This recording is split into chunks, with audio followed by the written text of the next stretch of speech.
In today's video, I'm going to teach you how to make a certificate design in Microsoft Word. We'll walk through the full process, from opening a blank document to adding decorative borders, text, and finishing touches. So by the end, you'll have a clean, professional-looking certificate you can print or share digitally. First, open Microsoft Word and create a new blank document. It's easier to design a certificate in landscape format. So go to the Layout tab at the top, choose Orientation, and select Landscape. While you're still in the Layout tab, open the Size menu and pick the paper size you'll be using, usually letter or A4.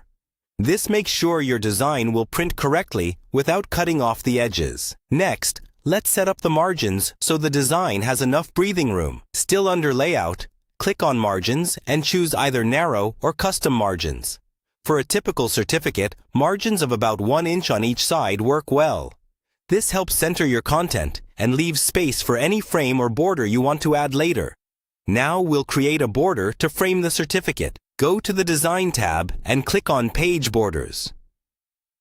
In the Borders and Shading window, switch to the Page Border tab. Here, choose a box style, then pick a line style, color, and width that match the look you're going for. You can keep it simple with a single thin line or go for a thicker, more decorative style. When you're happy with it, click OK and you'll see a border appear around your page. With the frame in place, we can start adding text.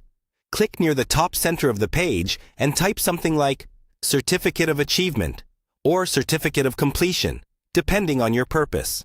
Highlight the text, then go to the Home tab to change the font, size, and alignment. A classic, bold font in a larger size will make your title stand out. Center the text so it looks balanced. Underneath the title, add a sentence or two describing what the certificate is for, such as, "This is awarded to," followed by a space where the recipient's name will go, and then a short line explaining the reason or accomplishment. Use different font sizes to create a visual hierarchy. Larger for the name, slightly smaller for the description. Finally, near the bottom, add lines or placeholders for signatures and dates. You can insert simple lines using the Insert tab and the Shapes menu. Then type labels like signature or date below them. Once everything looks centered and evenly spaced, save your document and your certificate design in Microsoft Word is ready to use.